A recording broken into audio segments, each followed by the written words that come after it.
अब मैं आप लोग को आज अलंकार से लेता हूं। अलंकार क्या है? जैसे इसके पिछले कक्षा में भी कई बार बता चुके हैं हम कि अलंकार क्या होता है। यह दो शब्दों से मिलकर बना है, अलम जोर कार, यानी अलम माने शोभा। तो इस प्रकार से जब अलंकार हम पढ़ते हैं तो अलंकार का शाब्दिक अर्थ है शोभा, सौंदर्य, सुंदरता। तो सुंदरता किस चीज में? सबसे बड़ी बात यह आती है कि हम सुंदरता अगर प्रकट करते हैं तो किस चीज में? यहां हमारी सुंदरता से मतलब नहीं है। यहां सुंदरता उस काव्यांश से है, उस वाक्यांश से है, उस शब्दांश से है जिसे हम पढ़ रहे हैं, जिसे हम लिख रहे हैं, जिसे हम सुन रहे हैं। यानी हिंदी साहित्य जगत में जो भी काव्यांश हो, वाक्यांश हो, शब्दांश हो, उसमें जो हम लिखते हैं वह किस प्रकार से लिखा जाता है, उसका तरीका क्या है, उस पर निर्भर करता है, उसकी सौंदर्य से निर्भर करता है, उसकी सुंदरता से निर्भर करता है। अब यहां पर लिखा जाए कि अलंकार कहते किसे हैं, तो यहां पर आप लोग को पहले भी बता चुके हैं कि अलंकार किसी काव्यांश को लिखने में जो चमत्कार उत्पन्न होते हैं या जो उसमें सौंदर्य उत्पन्न होता है, सुंदरता उत्पन्न होती है, वो उसे अलंकार कहते हैं। वह अलंकार कहलाता है। वह क्या कहलाता है? अलंकार कहलाता है। अब इसे हम डिफिनेशन के रूप में लिखेंगे। जब किसी काव्यांश को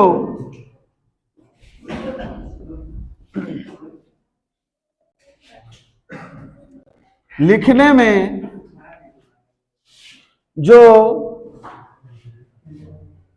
चमत्कार उत्पन्न होते हैं या सौंदर्य प्रकट होता है, उसे अलंकार कहते हैं। अब यहां देखो बच्चों, यहां तक आ गया कि अलंकार किसे कहते हैं। ऐसे बहुत सारे हैं। पहुंची जो तुम्हारी पहुंची, पहुंची भी तो क्या पहुंची जो पहुंची तक न पहुंची। बराबर गाना में भी है, चंदू की चाचा ने चंदू की चाचू को चांदनी चौक पर चांदी की चम्मच चटनी चटाई, नंदू के नाना नंदू के ननी को नीम के नीचे नरकरी नाच नचाए। ये सब जो है वह सब जो है क्या है? अलंकार से ही संबंधित है। ठीक है। जो भी चौपाई हम बोलते हैं, जो भी सूरदास के जो हैं वो भी अलंकार से ही रिलेटेड है। मीरा के जो हैं अलंकार से ही रिलेटेड हैं। यानी हम देखेंगे जो भी वाक्यांश हम लिखते हैं उसमें एक सुंदरता होनी चाहिए, एक रूपता होनी चाहिए।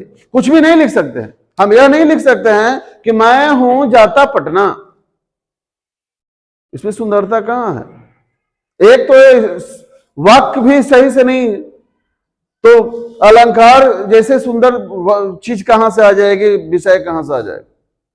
मैं पटना जाता हूं, यह एक सही बात जो सुंदर, सुदृढ़ और शुद्ध होता है। व्याकरण पढ़ने का यही कारण है कि हम किसी वाक्य को सुंदर सुंदर सही तरीके से एक रूपता में सुदृढ़ता के साथ लिखे। वही वाक्य, वही व्याकरण है। वाक्य का वह शोभा है। अब आगे देखते हैं कि अलंकार को दो वर्गों में बांटा गया। बेटा कितने वर्गों में बांटा गया? दो वर्गों में। यानी इसको हम कहेंगे कि अनुराग के पास, अनुराग एक पिता हैं, इसके दो बेटे हैं। एक है शब्दालंकार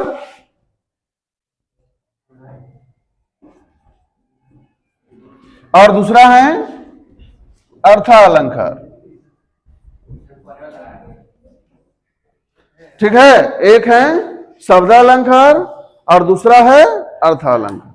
देखो डिफिनेशन कोई भगवान के पास से नहीं बनकर आता है।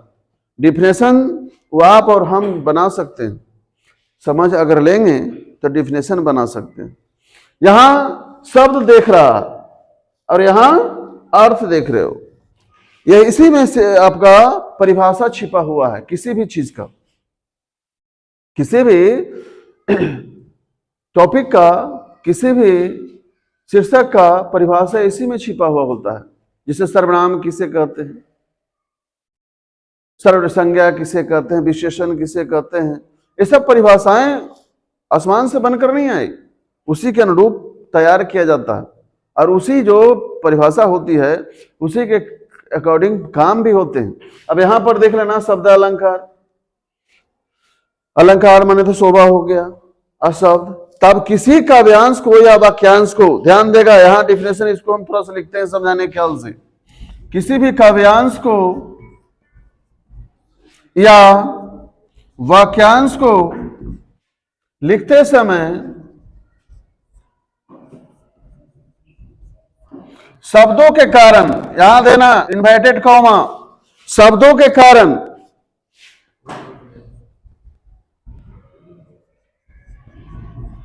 जो चमत्कार उत्पन्न होते हैं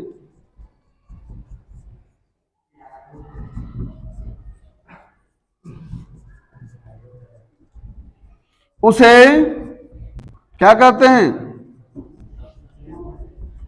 आप लोग भी बोलिए, गुड, शब्दालंकार कहते हैं। समझ गए? अब आगे अर्थालंकार। हर चीज में वही चीज रहेगा, सिर्फ शब्द के जगह अर्थ हो जाएंगे। यानी किसी काव्यांश या वाक्यांश को लिखते समय अर्थों के कारण, इसको भी लिख देते हैं, किसी भी काव्यांश या वाक्यांश को लिखते समय अर्थों के कारण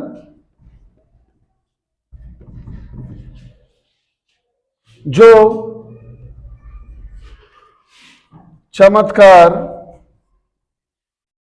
उत्पन्न होते हैं